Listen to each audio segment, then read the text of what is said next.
Hello दोस्तों, drama की शुरुआत होती है हमारी फीमेल लीड जिया से, जो एक साइंटिस्ट से मिलने पहुंची होती है। वो हल्के कांपते हुए कुर्सी पर बैठती है और कहती है, डॉक्टर मैं शायद मेंटली ठीक नहीं हूँ। डॉक्टर थोड़ा हैरान होकर पूछता है, तुम्हें ऐसा क्यों लगता है जिया कि तुम्हारे साथ कुछ ठीक नहीं है? तो जिया बताने लगती है, मुझे अक्सर अपने माइंड में किसी की आवाज़ सुनाई देती है। वो मुझे बुरे काम करने के लिए कहती है और अगर मैं उसकी बात ना सुनूं तो वो खुद मेरी बॉडी को कंट्रोल कर लेती है।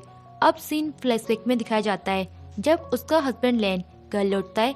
जैसे ही वो आता है जिया उसके पास जाती है और उसे सेड्यूस करने की कोशिश करती है, क्योंकि उसके माइंड में वही आवाज़ बार बार यही करने को कह रही होती है। लेकिन जब जिया रेसिस्ट करती है तो वही आवाज़ उस पर हावी हो जाती है और उसे कंट्रोल करने लगती है।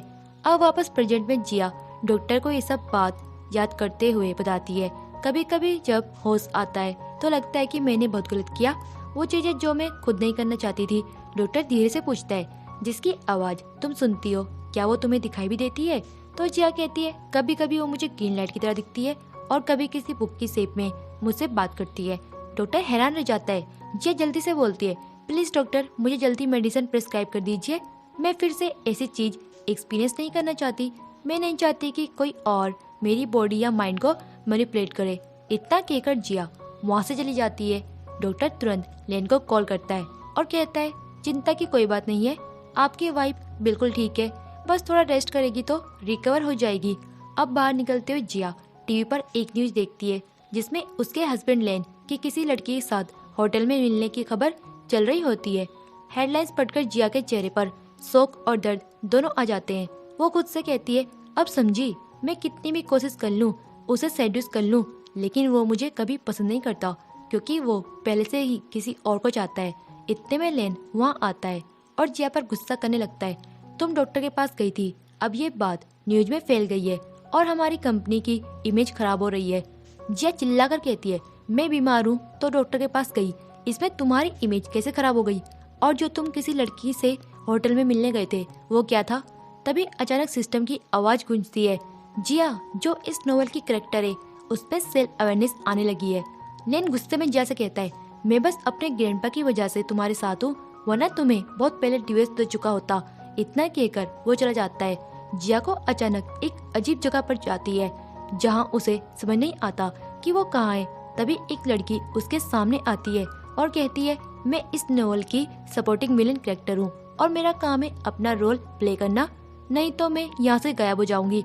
जिया हैरान होकर पूछती है, मतलब मैं एक नोवेल वर्ल्ड में रह रही हूँ और तुम सिस्टम हो? सिस्टम की बात सुनकर जिया को गुस्सा आ जाता है। तो अच्छा, मैं यहाँ से एलिमिनेट हो जाऊँ, क्योंकि मुझे कोई स्टूपिड सपोर्टिंग फीमेल कैरेक्टर बनने का शौक नहीं है जो बेहुदे काम करे। मैं ये सब नहीं करूँगी। सिस्टम उसे वार्निंग देती है, अगर तुम प्लॉट कंटिन्यू करने के लिए तैयार हो जाओ तो मैं तुम्हें उस समय में भेज दूंगी जब तुम्हारे ग्रैंडपा जिंदा थे, या तुम उनसे मिलना नहीं चाहती? जिया गहरी सांस लेकर कहती है, वैसे भी फर्क क्या पड़ता है, और आंखें बंद कर लेती है। तभी मैजिक होता है और वो पास्ट में जाने लगती है। लेकिन अचानक वो आंखें खोलती है और सिस्टम से बुक छीन लेती है। वो उस बुक के पेजेस फाड़ने लगती है। सिस्टम घबराकर बोलती है, वार्निंग, बुक के पेजेस फट रही हैं। जिया ठंडे लहजे में कहती है, मैं पास्ट में जाना नहीं चाहती, मैं उसे बदलना चाहती हूँ, और अगर ये बुक मुझे रूल्स के हिसाब से चलाना चाहती है तो मैं इस बुक को ही खत्म कर दूंगी। वो सारे पेजेस फाड़ देती है। सिस्टम बताता है, अब बुक के पेजेस नष्ट हो गए हैं, इसलिए एक नई स्क्रिप्ट जनरेट हो चुकी है, पूरी स्टोरी अब बदल चुकी है। अब जिया फिर से रिबॉर्न होती है और जब होश आता है तो खुद को अपने ग्रैंडपा के साथ देखती है। अब वो 18 साल की हो चुकी होती है। जिया की आंखों से आंसू बहने लगते हैं। फाइनली मैं वापस ग्रैंडपा के पास आ गई। वो याद करती है कि जब वो बच्ची थी उसकी मॉम ने उसे घर से निकाल दिया था और कहा था, अब तेरे डैड नहीं है, मैं तुझे नहीं पालूंगी। उसी वक्त ग्रैंडपा ने उसे देखा था और दया से कहा था, तेरे पास घर नहीं है तो अब मैं तुझे पालूंगा। जिया ग्रैंडपा को देखकर सोचती है, पिछले जिंदगी में उन पर झूठा इल्जाम लगा और उन्हें मार दिया गया, लेकिन इस बार मैं कल्प्रिट को ढूंढकर रहूंगी और ग्रैंडपा की एंडिंग बदल दूंगी। ग्रैंडपा उसे उदास देखकर पूछते हैं, क्या हुआ जिया, किसी ने तुम्हें बुली किया क्या? जिया मुस्कुराकर कहती है, ग्रैंडपा, अगर मैं आपको कुछ बताऊं जो बहुत ही क्रेजी लगे तो क्या आप मुझ पर बिलीव करेंगे?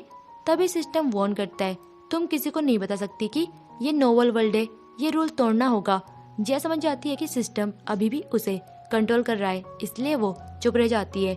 ग्रैंडपा कहते हैं, चाहे तुम जो भी कहो, मैं तुम्हारी हर बात पर बिलीव करूंगा। जिया सोचती है मतलब इस दुनिया में सिर्फ मुझे ही पता है कि हम नोवेल में हैं। वो ग्रैंडपा से कहती है आप चिंता मत करो, अगर कोई मुझे बुली करेगा तो मैं आपको सबसे पहले बताऊंगी। ग्रैंडपा मुस्कुराते हैं, यही तो मेरी प्यारी जिया है। अब जिया सामने देखती है जहाँ सेन फैमिली का दूसरा कैंसन सेन आता है, वही हमारा मेन लीड है। जिया सोचती है ये वही है सेन फैमिली का एलिजिमेंट बच्चा जिसने लेन से इनहेरिटेंस छीन ली थी, यानी ये कोई सिंपल बंदा नहीं है। वो उसके रूमर्स याद करती है, कहते हैं कोई भी लड़की इसकी आंखों में 3 सेकंड से ज्यादा नहीं देख पाती। जिया मुस्कुराती है तो मैं 10 सेकंड तक देख चुकी हूँ, वाओ। वो जाती हुई सोचती है क्या ग्रैंडपा की मौत का इससे कुछ लेना देना है, मुझे जानना होगा।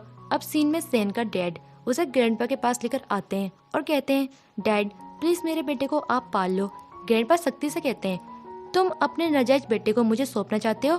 सेन के डैड कहते हैं लेकिन ये आपका एक ग्रैंडसन है। आखिर ग्रैंडपा मान जाते हैं और कहते हैं ठीक है, लेकिन पहले जाकर टेम्पल में घुटनों के बल बैठो। सेन के डैड जाते हुए सेन से कहते हैं ऑल मैन को खुश रखना, समझे। फिर ग्रैंडपा सेन से कहते हैं मैं तुम्हारे और तुम्हारे डैड की सारी बातें सुन चुका हूँ। सेन सोचता है कि कैसे उसके डैड ने उसकी मॉम को जहर देकर मारा था और वो उसकी आंखों के सामने मर गई थी। अब वो ठान चुका था कि सेन फैमिली की इनहेरिटेंस लेकर ही अपनी मॉम का बदला लेगा। अब वो ग्रैंडपा को कन्विंस करता है कि मैं यही रहना चाहता हूँ, प्लीज मुझे रख लीजिए। दूसरी ओर जिया अपने रूम में सिस्टम से बात करती है इस नई स्टोरी में मैं कैसी हूँ, क्या अब मैं स्मार्ट और स्ट्रेटेजिक कैरेक्टर हूँ। सिस्टम कहता है क्योंकि तुमने पिछली बार रूल तोड़ा था इसलिए इस बार तुम्हें नेगेटिव लेबल मिला है, यानी अब भी तुम एक लेजी और स्टूपिड कैरेक्टर हो। जिया गुस्से में बोलती है क्या तुमने मुझे स्टूपिड कहा। सिस्टम कहता है पनिशमेंट के तौर पर तुम्हें 2000 वर्ड का स्टोरी नोट लिखना होगा। जिया ताना मारती है छोड़ो, इससे अच्छा है मैं लेजी ही रहूं, कम से कम आराम से सो तो पाऊंगी। अब ग्रैंडपा सेन के साथ चेस खेल रहे होते हैं और जिया पास में सो रही होती है।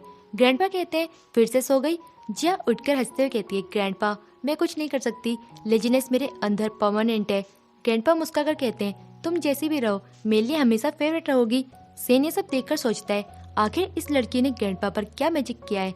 जिया बोलती है ग्रैंडपा आप तो हारने वाले हैं। सेन कालमी चेस खेलता रहता है, इतने में आंट आ जाती है और सेन पर गुस्सा करती है तेरी हिम्मत कैसे हुई इस फैमिली में कदम रखने की। वो उसके चेहरे पर टी फेंक देती है। ग्रैंडपा तुरंत उसे डांटते हैं, अब सेन भी इस फैमिली का हिस्सा है। जिया ये सब देख सोचती है इस लड़के ने कितना कुछ सहा है, ये अंदर से कितना स्ट्रॉन्ग है। अपने रूम में वो सोचती है मैं अपने ग्रैंडपा के कल्प्रिट को कैसे ढूंढूं, मुझे खुद को स्मार्ट बनाना होगा। वो मैड से पूछती है जल्दी स्मार्ट कैसे बनते हैं। मैड हंसकर कहती है क्यों ना ग्रैंडपा से ही पूछ लो, वो सबसे स्मार्ट है। जिया ग्रैंडपा को ढूंढने निकलती है लेकिन पता चलता है वो बाहर गई है। तभी उसे सेन दिखता है जो एक प्लांट लेकर जा रहा होता है। जिया पूछती है ये तो ग्रैंडपा का फेवरेट फ्लावर है, कहाँ ले जा रही हो। सेन कहता है ग्रैंडपा ने ये मुझे गिफ्ट किया है। जिया झट से पूछती है तुम्हारे पास कोई तरीका है जिससे मैं जल्दी स्मार्ट बन जाऊं। सेन कहता है बुक्स पढ़ो।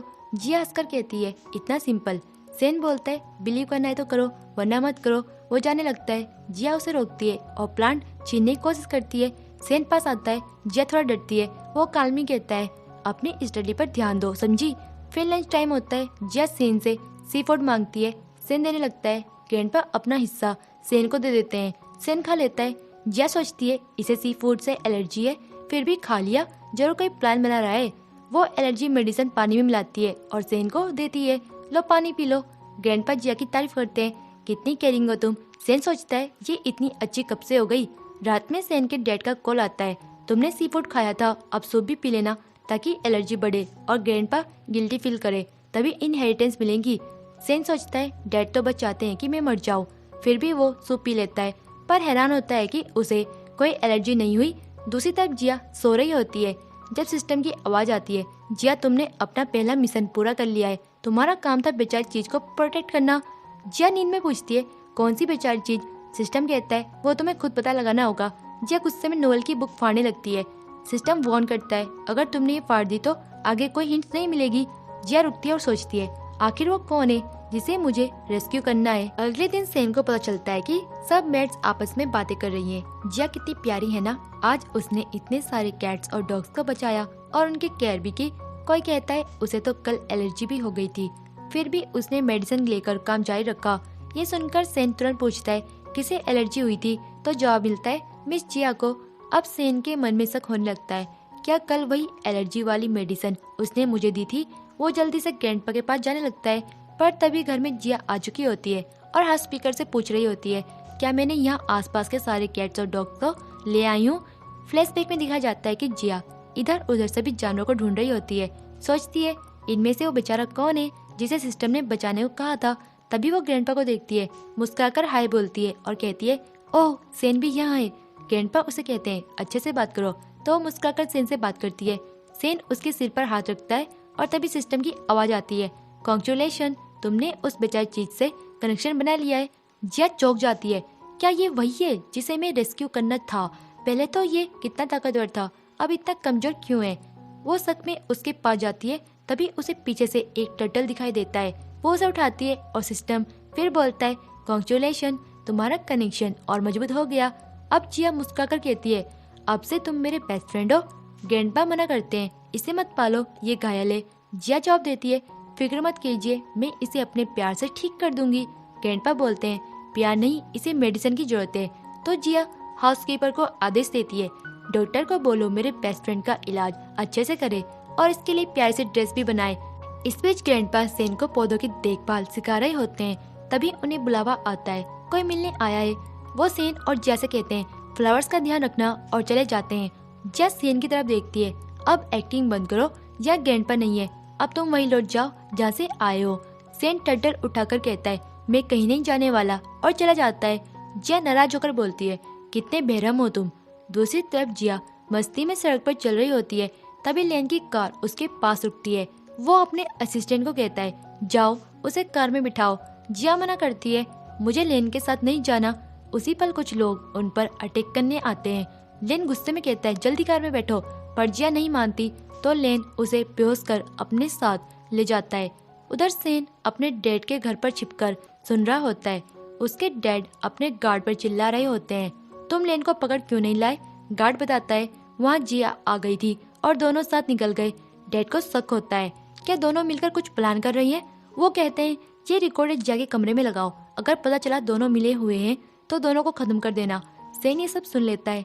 घर पर जब जिया को होश आता है, वो देखती है ग्रैंडपा, सेन, लेन और तीसरा ब्रदर चिंगू सब सामने है। जिया तुरंत चिंगू को पहचानती है, पिछली लाइफ में इसने तो मुझे ग्रैंडपा की फ्यूनरल तक जाने नहीं दिया था, कितनी बार हाथ जोड़े थे मैंने। तभी चिंगू कहता है, ये आउटसाइडर कौन है जिसकी इतनी केयर हो रही है? ग्रैंडपा उसे डांटते हैं। जिया समझाती है, कोई बात नहीं ग्रैंडपा, इसका इरादा बुरा नहीं। वो बताती है, स्कूल टाइम में भी जब मैं कहती थी कि ये मेरा ब्रदर है, तो ये मुझसे झगड़ पड़ता था और सब मुझे झूठी कहते थे। ग्रैंडपा फिर गुस्से में चिंगू को डांटते हैं। चिंगू सोचता है, मुझे लगा ये बस रोने धोने वाली लड़की होगी, पर इसने तो सब सच बोल दिया। ग्रैंडपा तीनों ब्रदर्स को कहते हैं, जिया का हमेशा ख्याल रखना और उसे प्रोटेक्ट करना। चिंगू मजाक करता है, मैं तो नहीं करूँगा। ग्रैंडपा उसे फिर डांटते हैं। जिया कहती है, ग्रैंडपा शांत हो जाइए, चलिए हम जिंजर वाला सूप बनाते हैं, लेकिन उसे मत देना। तभी चिंगू लौटकर कहता है, ऐसे कैसे नहीं दोगी? जिया हंसकर बोलती है, जैसे तुम्हारे डैड भी इतना स्ट्रॉन्ग सूप नहीं पी पाते, वैसे तुम भी नहीं पी पाओगे।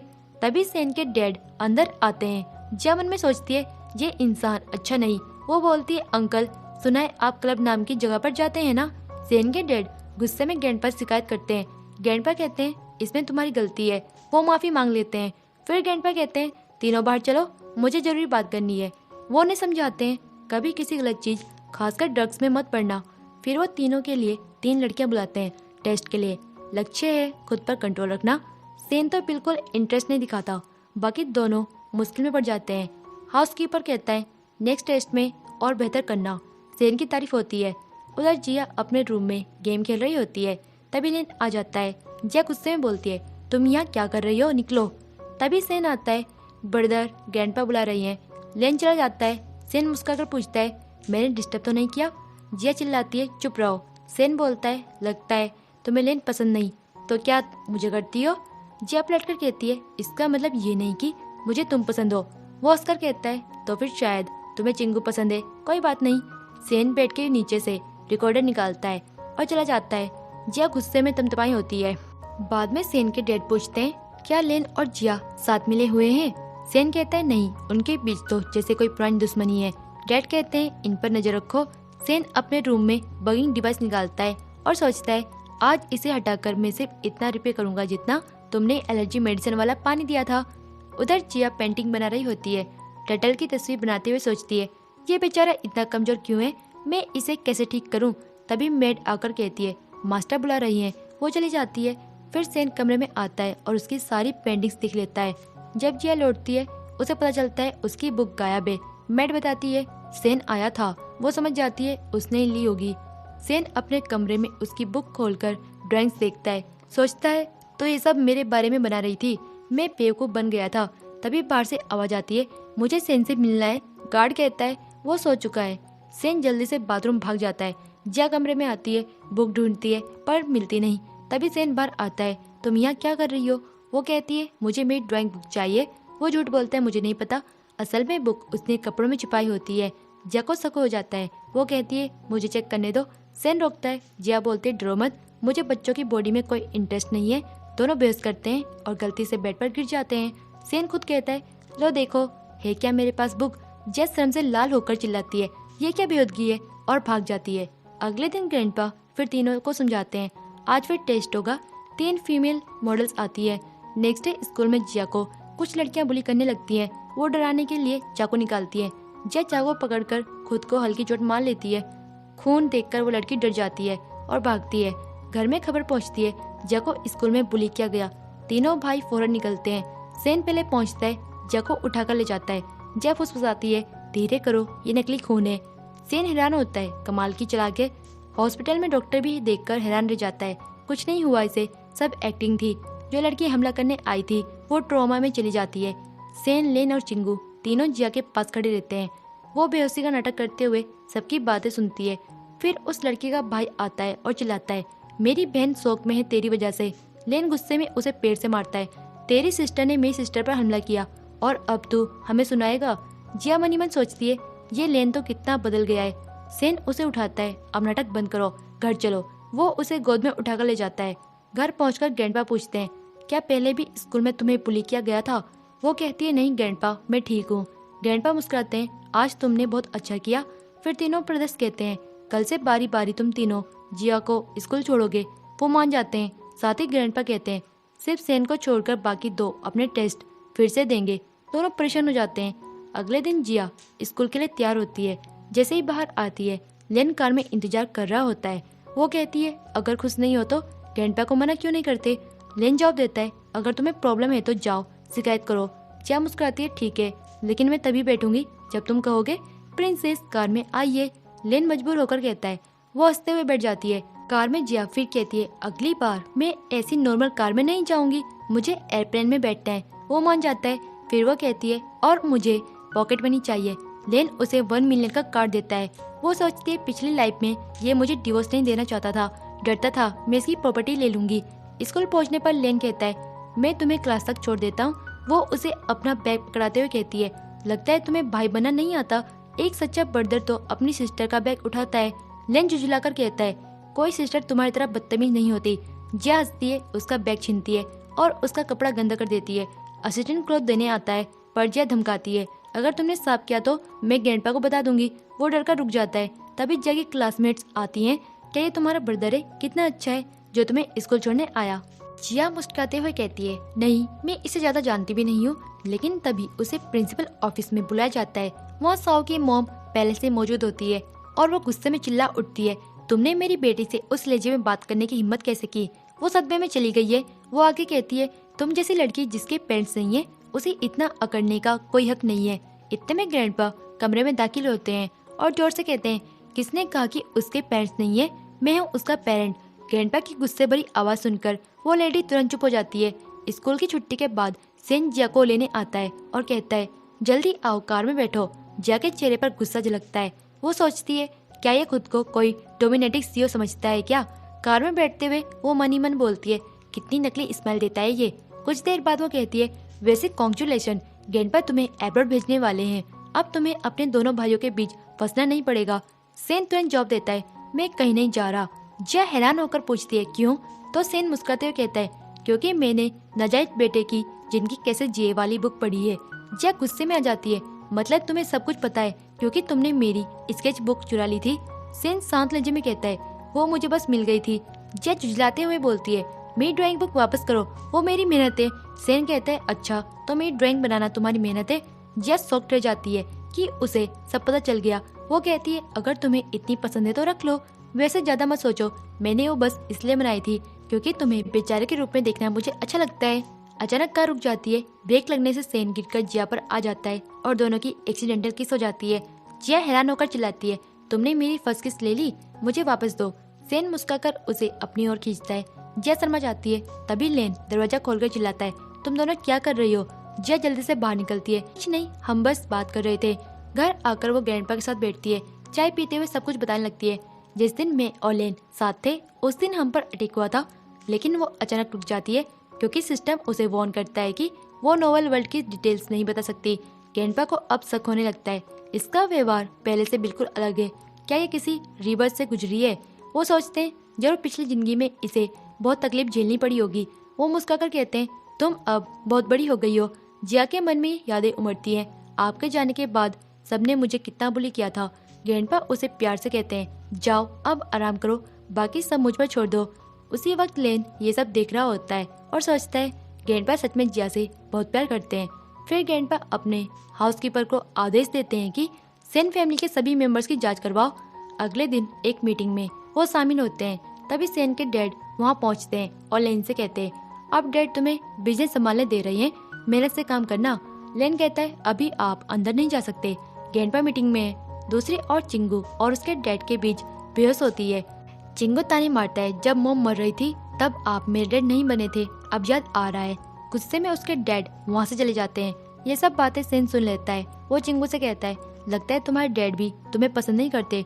चिंगू जवाब देता है, और तुम्हारे डैड को तुम पसंद हो क्या। दोनों एक दूसरे को देखते हैं और वहाँ से चले जाते हैं। उसी शाम ग्रैंडपा की पार्टी होती है। जिया सोचती है, मुझे इस बार सब ठीक करना होगा क्योंकि पिछली बार यही उनकी मौत हुई थी।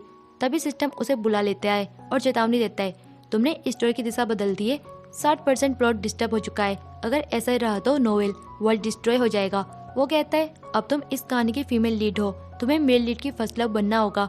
जिया सोचती है, मतलब मुझे पहले जानना होगा कि मेल लीड आखिर है कौन। वो वापस पार्टी में पहुंचती है और नीचे गिर जाती है।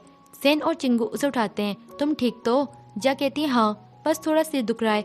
सेन कहता है, तुम्हारा सर लाल हो गया है, हॉस्पिटल चलें? वो तुरंत पूछती है, बताओ तुम्हारी कोई व्हाइट मूनलाइट है? सेन हैरान, नहीं। चिंगू बोलता है, अभी कुछ दिन पहले तो एक लड़की ने तुम्हें प्रपोज किया था।